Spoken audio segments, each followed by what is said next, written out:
요한복음 7장 37절부터 39절 말씀입니다.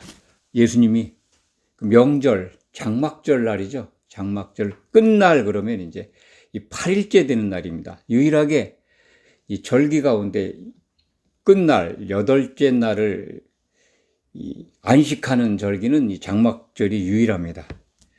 그날 이제 성전이겠죠.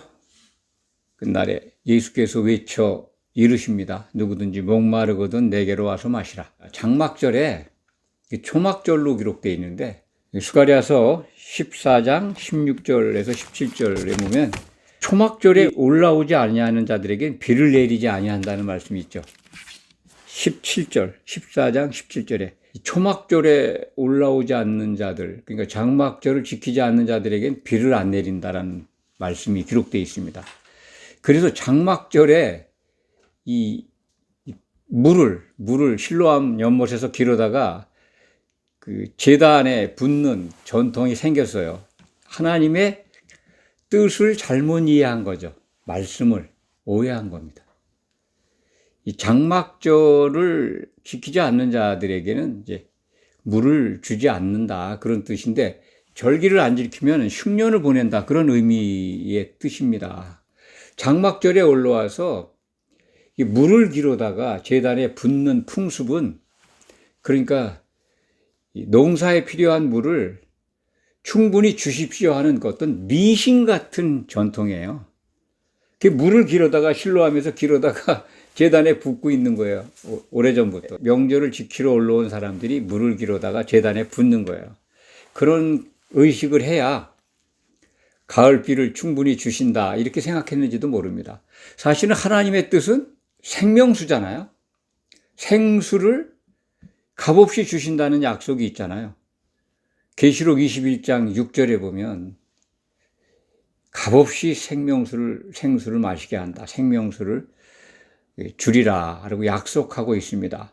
22장에도 그렇게 기록되어 있고요. 21장에는 이기는 자는 이것들을 상속으로 받는다. 이것들이라고 하는 것은 21장에 기록되어 있는 새 예루살렘 도성이잖아요. 그 안에는 이제 생명수 강도 흐르잖아요. 이기는 자가 돼야 생명수를 값없이 받게 되는데, 지금도 그 생수, 거듭나서 예수께 달려가면, 예수님께 가면 생수를 마실 수 있다고 하신 말씀이 오늘 요한복음 7장 37절에서 9절 말씀입니다.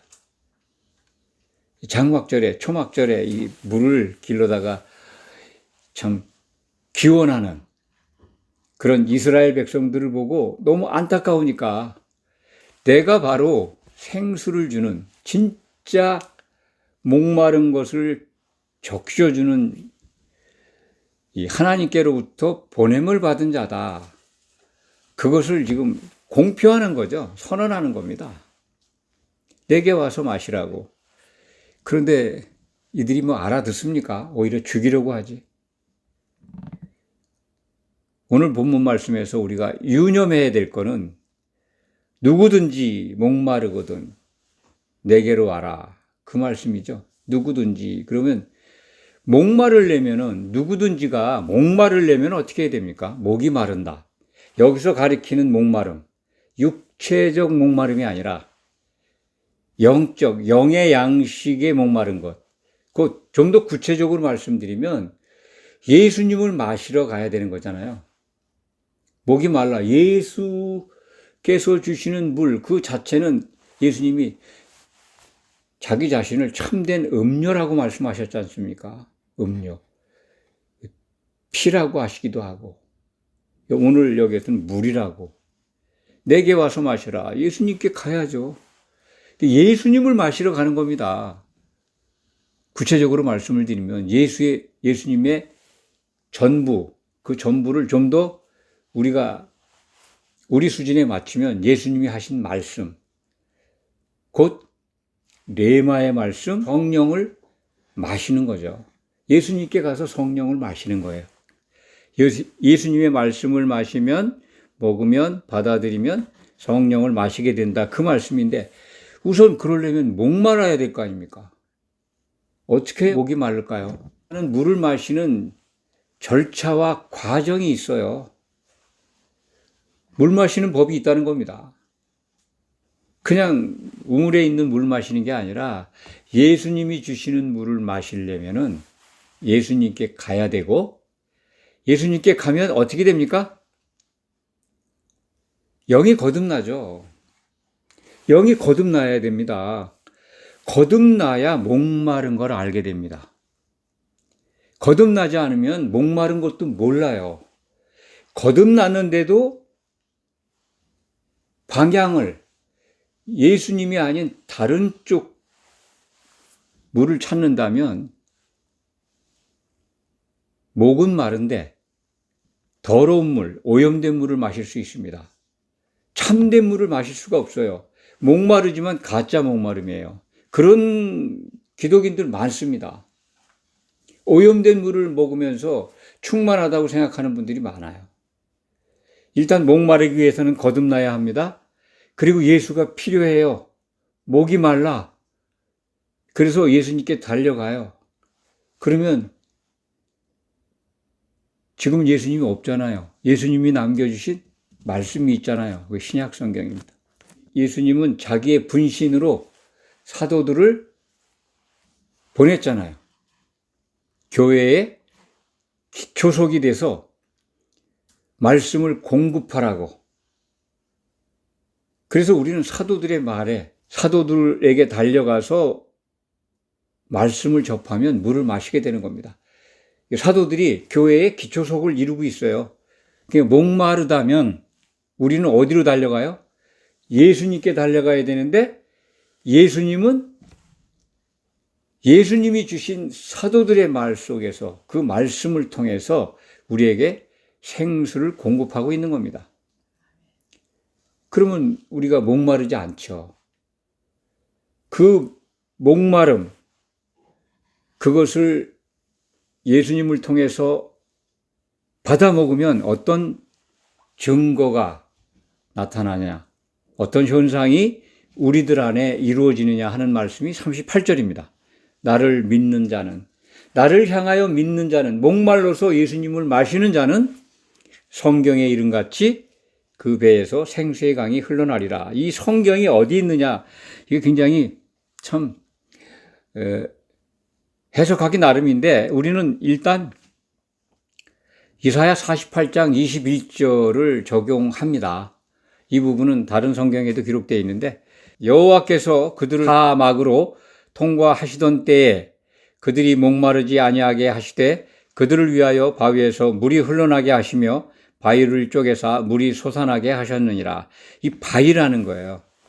성경 바위를 쪼개서 물이 흘러나와서 이스라엘 백성들이 생수를 마셨어요. 갈증을 해소했어요. 그것을 인용해서 예수님이 말씀하신 거예요. 반석을 쪼개가지고 그 물이 흘러난 것처럼 예수님을 마시면 우리 안에서도 생수의 강이 흐른다는 거예요. 교회로 생각하시면 됩니다. 교회에 그 생수가 흘러 넘쳐요. 그래서 거기에 그 바위에 붙어 있으면, 그야말로 사도들의 말에 붙어 있으면 생수를 흠뻑 마시게 되고, 그 마신 증거를 성도들 각자가 알게 돼요.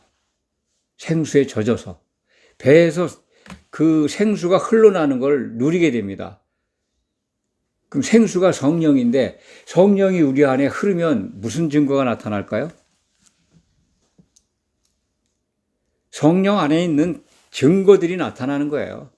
그것이 희락이고 기쁨이고 평화고 그리고 자유함이고, 성령 안에 있는 특징이 있잖아요. 로마서 14장 17절인가요? 성령 안에서 누리는 의와 평강과 희락, 성령 안에 있는 것들이에요. 그것이 배에서 차고 넘쳐 올라온다는 거예요. 흐른다는 거예요. 강이 흐른다는 거예요. 기쁨의 강, 또 평화의 강, 또 자유로움의 강이 흐른다는 거예요. 그걸 누려야 되지 않겠습니까? 만약 그게 없다, 목마르지 않은 것이고 목마르다고 해서 먹기는 먹는데 아무리 먹어도 그게 안 나타나. 그럼 뭔가 무엇이 잘못됐는가? 예수님이 주시는 그 물을 먹기 전에 내가 다른 물 먹은 게 너무 많아. 그거부터 이렇게 내보내야죠. 역시 자기 부인을 하시기 바랍니다. 그래야 예수님 생각이 들어오잖아요. 예수님 생각이 들어온다는 게 성령이 우리 안에 들어오는 거예요. 성령께서 들어와서 흘러넘치면 세상이 주는 것과 같지 아니한 평화를 맛보게 됩니다. 희락을 누리게 됩니다. 죄와 여러 가지 모든 것들에서 자유로운 것을 누리게 됩니다. 꼭 이것을 경험하시기 바랍니다. 아멘. 네. 경험은 온전한 믿음을 갖게 합니다. 기도하겠습니다.